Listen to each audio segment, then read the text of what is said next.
साडी हा प्रत्येक महिलेचा आवडीचा विषय आहे आणि कितीही फॅशन आली आणि गेली तरी पण साडीची फॅशन ही कधीही जात नाही आणि साडी कधीही आउट ऑफ ट्रेंड होत नाही। साडी हा प्रत्येक महिलेचा जिव्हाळ्याचा विषय असतो। कोणतेही लग्न असू दे, समारंभ असू दे, कार्यक्रम असू दे, तर आपल्या कपाटामध्ये भरपूर साऱ्या नवीन साड्या असतात, पण आपल्याला अजून नवीन साडी हवी असते। जर एखादी साडी महिलेच्या मनात भरली तर ती साडी घेण्यापासून तिला कोणीही अडवू शकत नाही।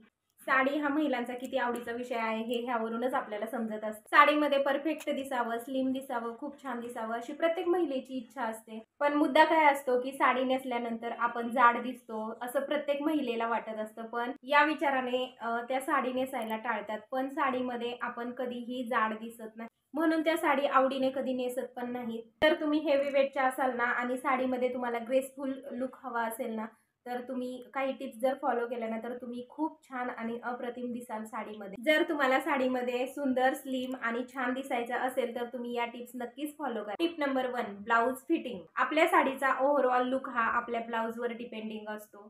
आपण ब्लाउज कशा पद्धतीने घालतो, आपण ब्लाउज कोणत्या पद्धतीने स्टिच करून घेतो, यावरती आपल्या साडीचा लुक हा ठरत असतो। तुम्ही बघा, आता आपण आपल्या साडीवरती आपण परफेक्ट ब्लाउज जर नाही शिवला किंवा फिटिंगचा ब्लाउज जर नाही शिवला तर आपली साडी ही आपसुकच छान दिसत नाही। तुम्ही बघा, आपण जर साडीवरती खूप छान असा ब्लाउज नाही शिवला किंवा परफेक्ट मापाचा ब्लाउज जर नाही शिवला तर आपण त्या साडीवरती छान नाही दिसत। पण तुम्ही बघा की आपण एखाद्या सिंपल साडीवरती जर ब्लाउज छान मापाचा किंवा फिटिंगचा शिवला किंवा छान डिझाईनचा शिवला तर आपण त्या साडीमध्ये किती छान दिसू शकतो आणि आपण खूप सुंदर सुद्धा दिसतो या साडीमध्ये। म्हणूनच आपल्या सगळ्या ओव्हरऑल साडीचा लुक जो असतो ना तो सगळा ब्लाउजवर डिपेंडिंग असतो। त्याच्यामुळे आपण ब्लाउज शिवताना नेहमी फिटिंगचा शिवायचा, परफेक्ट शिवायचा आणि साडी जरी आपली एकदम सिंपल असेल तरी पण त्याच्यावरती छान असा मापाचा ब्लाउज शिवून घेतला ना तर साडी अजूनच अट्रॅक्टिव्ह दिसेल आणि आपल्याला सुंदर दिसायला सुद्धा मदत करेल। आता ही जी टिप्स आहे ना ती ज्या हेवी वेटच्या आहेत त्यांच्यासाठी पण लागू होते आणि ज्या बारीक अंगकाठी आहे त्यांच्यासाठी सुद्धा ह्या टिप्स सगळ्या लागू होतात।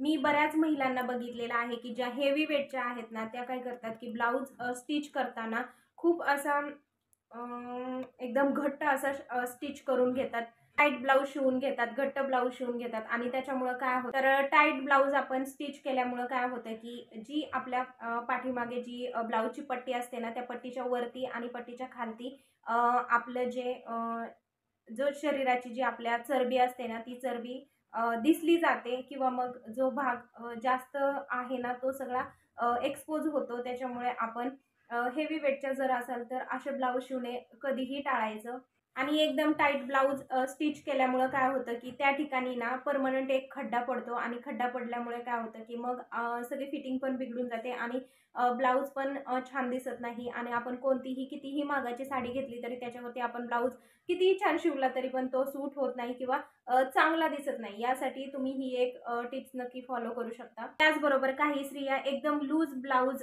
वेअर करत असतात, तर हे सुद्धा अजिबात तुम्ही करू नका। लूज ब्लाउजमुळे काय होतं की आपला लुक अजिबात सुद्धा परफेक्ट दिसत नाही आणि एकदम गबाळ्यासारखा आपला लुक दिसतो। त्याच्यामुळे लूज ब्लाउज कधीही स्टिच करून घ्यायचे नाहीत किंवा लूज ब्लाउज कधीही घालायचा नाही। त्यामुळे आपण ब्लाउज नेहमी परफेक्ट मापाचा स्टिच करून घ्यायचा आहे। आता दुसरी गोष्ट म्हणजे तुम्ही जर हेवी वेटच्या असाल तर ब्लाउज स्टिच करताना आपण काही गोष्टी लक्षात घेतल्या पाहिजे, जसं की आपण ब्लाउज स्टिच करताना आपण ब्लाउजची उंची जी आहे ना ती आपण कधीही जास्तच ठेवायची। खूप कमी उंची अजिबात सुद्धा ब्लाउजची घेऊ नका। जर आपण कमी उंचीचे ब्लाउज जर स्टिच केले ना तर आपली जी पोटाची चरबी आहे ना ती बाहेर विजिबल होते। त्याच्यामुळे मग आपण कमी उंचीचे ब्लाउज शिवायचं कधीही टाळायचं आणि नेहमी जास्त उंचीचेच ब्लाउज शिवून घ्यायचे।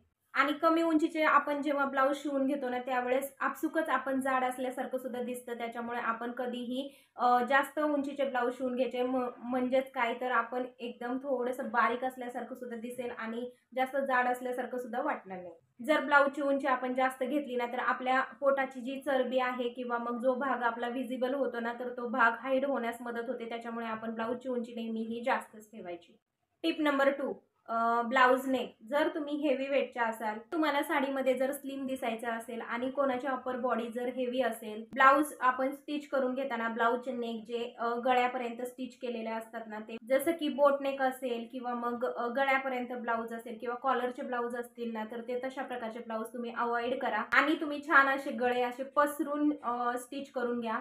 आणि जर तुम्हाला बोटनेक ब्लाउज शिवून घ्यायचा असेल तर तुम्ही बोटनेक ब्लाउज शिवून घेताना तुम्ही नेहमी तो गळा जो असतो ना बोटनेकचा तो तुम्ही नेहमी असा पसरून घ्या, म्हणजे गळा नेहमी छान दिसेल जर तुम्ही क्लोज नेकचे ब्लाऊज जर स्टिच केले तर काय होतं की तुमच्या मानेवरची जी चरबी असते ना ती एक्स्ट्राची दिसते आणि त्याच्यामुळे या उलट जर तुम्ही क्लोज नेकचे ब्लाऊज जर स्टिच केले त्यामुळे काय होतं की तुमचं वजन तुमच्या मानेवरची चरबी ही जास्त असणार। या उलट तुम्ही बोटनेकचे ब्लाऊज किंवा खूप जास्त गळ्याला चिटकून असे ब्लाऊज जर वेअर केले तर तुमच्या मानेची उंची ही आपसुकच कमी दिसेल आणि असं इल्युजन क्रिएट होणार की तुम्ही आपसुकच जाड दिसताय। तर तुम्ही ब्लाऊजचा गळा शिवताना ह्या टिप्स नक्की लक्षात ठेवा। टिप नंबर 3 आहे ब्लाऊज स्लीव्ज। जर तुम्ही हेवी वेटच्या असाल आणि तुम्ही जर ब्लाऊज स्टिच करून घेत असाल तर तुम्ही कधीही स्लीवलेस ब्लाऊज किंवा एकदम शॉर्ट ज्या स्लीव्जवाले ब्लाऊज असतात ना तर ते तशा प्रकारचे ब्लाऊज तुम्ही अवॉइड करा। कारण अशा प्रकारच्या ब्लाऊजमुळे काय होतं, ब्लाऊजच्या स्लीव्जमुळे काय होतं की आपले ज्या आर्म्स फॅट असतं ना ते विजिबल होत असतं आणि जेव्हा तुम्ही म्हणजे शॉर्ट स्लीवचे जे ब्लाऊज शिवताना त्यावेळेस काय होतं की आपले जे आर्मचं फॅट आहे ना ते सुद्धा जास्त दिसतं। त्याच्यामुळे तशा प्रकारचे ब्लाऊज तुम्ही स्टिच करणं नेहमी टाळावं। तर आपण काय करू शकतो की आपण कोपऱ्यापर्यंत ब्लाऊज सुद्धा स्टिच करून घेऊ शकतो किंवा फुल स्लीवचे ब्लाऊज किंवा मग कोपऱ्यापर्यंत जी स्लीव्ज येते ना तशा प्रकारचे ब्लाऊज हेवी वेटच्या स्त्रियांना खरंच खूप सुंदर दिसतात। त्यामुळे तशा प्रकारच्या स्लीव्ज तुम्ही नक्कीच ट्राय करू शकता। Tip number 4 contrast blouse. जर तुम्ही हेवी वेटच्या असाल आणि तुमचं वजन जर जास्त असेल तर त्यामध्ये तुम्ही नेहमी लक्षात ठेवा साडीवरती जेव्हा तुम्ही ब्लाऊज स्टिच करता किंवा ब्लाऊज सिलेक्ट करता ब्लाऊज हा साडीच्या रंगाचाच असला पाहिजे। कॉन्ट्रास्ट ब्लाऊज अजिबात चूज करू नका। त्याचं कारण मी तुम्हाला सांगते। साडीसाठी जर तुम्ही कॉन्ट्रास्ट ब्लाऊज जर चूज करत असाल त्याने काय होतं की साडीचा रंग आणि ब्लाऊजचा रंग हा वेगळा येतो आणि वेगळ्या रंगाच्या ब्लाऊजमुळे काय होतं की आपला जो वरचा बॉडी पार्ट आहे ना तो जास्त विजिबल होतो आणि तो भाग हा जास्त मोठा दिसतो। जर तुम्ही साडीच्याच रंगाचा ब्लाऊज जर स्टिच करून घेतला तर तुम्ही वरून खालीपर्यंत तुमची फ्रेम ही एकसारखीच दिसेल। असं इल्युजन क्रिएट होतं की तुम्ही उंच आहात आणि बारीक आहात। जर तुम्ही हेवी वेटच्या असाल तर कॉन्ट्रास्ट ब्लाऊज वेअर करणं अवॉइड करा। साडी घट्ट बांधा। आता साडी घट्ट बांधा म्हणजेच काय बांधा असं होत नाही आणि पोट घट्ट बांधणं असं होत नाही आणि जेव्हा तुम्ही साडी वेअर करता तेव्हा तुम्ही चापून चोपून साडी वेअर करा। जर तुम्ही गबाळ्यासारखी साडी जर वेअर केली तर त्यामध्ये आपसुकच तुम्ही जाड असल्यासारखं सुद्धा वाटतं आणि तुमची साडी सुद्धा खूप फुगल्यासारखी दिसते। त्यामुळे साडी वेअर करताना तुम्ही खूप चापून चोपून अशी साडी वेअर करा। त्यामुळे काय होईल की तुम्हाला स्लिम लुक मिळण्यासाठी सुद्धा नक्की मदत मिळेल। आपण साडीचा रंग निवडताना आपण डार्क रंगाच्या साड्या निवडायच्या आहेत किंवा त्याची साडी आपण निवडायची आहे। जर तुम्ही हेवी वेटच्या असाल तर तुम्ही मरून colour, black colour, dark green colour किंवा डार्क कलरचे ज्या साड्या असतात ना त्या साड्या तुम्ही चूज करायच्या आहेत। तर ह्या डार्क रंगांमुळे काय होतं की तुमची बॉडी अजिबात सुद्धा विजिबल होत नाही आणि त्यामध्ये तुम्ही स्लिम असल्यासारखं सुद्धा दिसतं। त्यामुळे तुम्ही नेहमी डार्क रंगाच्या साड्या निवडायच्या। तुम्ही साडी चूज करायला जाता किंवा साडी घ्यायला जाता त्यावेळेस त्या साड्यांवरती जास्त मोठ्या प्रिंट असतात किंवा मोठ्या मोठ्या बुट्ट्या असतात किंवा मोठे मोठे फ्लावर असतात तशा प्रकारच्या साड्या तुम्ही अजिबात चूज करू नका किंवा त्या साडीचे काठ खूप जास्त मोठे असतात अशा साड्या सुद्धा अजिबात चूज करायच्या नाही। त्याऐवजी तुम्ही खूप साऱ्या प्लेन साड्या किंवा छोट्या छोट्या ज्या बुट्ट्या असतात ना तशा साड्या सुद्धा तुम्ही चूज करू शकता। जर तुम्ही अशा साड्या जर चूज केल्या तर तशा साड्या तुम्हाला खरंच खूप छान दिसतील। त्याचबरोबर ज्या साड्यांचे काठ मीडियम लेस असतात किंवा बॉर्डर लेस असतात तशा प्रकारच्या साड्या हेवी वेटच्या महिलांना खरंच खूप अप्रतिम आणि खूप सुंदर दिसत असतात।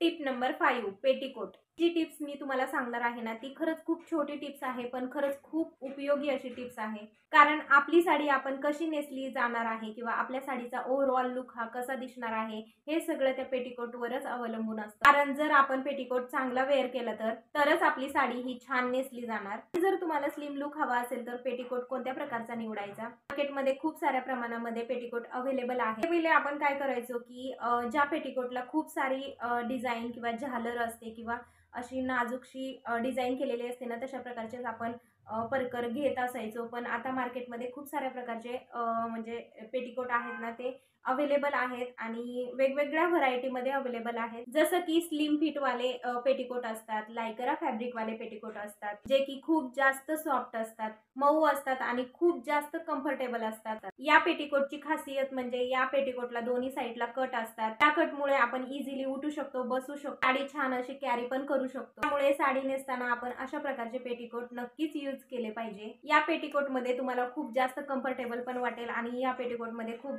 छान प्रकारे साडी चापून चोपून पण नेसली जाईल। आणि एक स्लिम लुक सुद्धा मिळण्यासाठी तुम्हाला मदत होईल. नंबर 6, आपल्या शरीराच्या आकाराप्रमाणे आपण साडी निवडायची. म्हणजेच काय तर बॉडी टाईप नुसार आपण साडी कशी निवडायची. जर तुम्ही खूप जास्त बारीक असाल आणि बारीक मुलींनी फुगणाऱ्या साड्या म्हणजे जसं की शिफॉन साडी, ऑर्गेन्झा साडी असेल, जसं की फुलणाऱ्या साड्या असतील, काठपदरच्या ज्या साड्या असतात ना, त्या अशा प्रकारच्या साड्या आहेत ना, बारीक मुलींना खरंच खूप अप्रतिम आणि सुंदर दिसतात. या उलट जर तुम्ही हेवी वेटच्या असाल तर हेवी वेटच्या महिलांना खूप सॉफ्ट आणि अंगाला चोपून बसणाऱ्या साड्या खरंच खूप अप्रतिम आणि छान दिसतात. जर तुम्ही हेवी वेटच्या असाल तर तुम्ही कशा पद्धतीच्या साड्या तुम्ही वेअर केल्या पाहिजे. त्यातली पहिली साडी जी आहे ती म्हैसूर सिल्क साडी. म्हैसूर साडीची जी खासियत आहे ना, त्या साडीची खासियत म्हणजे ही साडी दिसायला सुद्धा रिच दिसते आणि छान पण दिसते आणि अंगाला एकदम चोपून चापून सुद्धा बसते आणि इझिली नेसली सुद्धा जाते. जर तुम्ही हेवी वेटच्या असाल तर तुम्ही म्हैसूर सिल्क साडी खरंच तुम्ही ट्राय नक्की करू शकता आणि आणि दुसरी जी साडी आहे ती आहे जॉर्जेटची साडी. आता आपल्या सगळ्यांनाच माहिती आहे की जॉर्जेटच्या साडीचं फॅब्रिक हे खरंच खूप जास्त सॉफ्ट असतं. आता तुम्ही पाहू शकताय मी ही आज साडी वेअर केलेली आहे. ह्या साडीचं सुद्धा फॅब्रिक इतकं सॉफ्ट आहे ना, खूप सॉफ्ट आहे आणि थोडेसे सिक्वेन्स आहे त्याच्यावरती. खूप सुंदर साडी आहे ही. तर अशा प्रकारच्या साड्या सुद्धा तुम्ही हेवी वेटच्या असाल तर तुम्ही अशा प्रकारच्या साड्या सुद्धा तुम्ही वेअर करू शकता आणि याने काय होतं की आपल्याला एकदम स्लिम लुक मिळायला सुद्धा मदत मिळते. आणि या फॅब्रिकची जी साडी असते ना, ती इझिली लगेच नेसली पण जाते आणि आपण इझिली लगेच कॅरी पण करू शकतो. त्यामध्ये आपल्याला स्लिम लुक मिळण्यासाठी खरंच खूप मदत मिळते.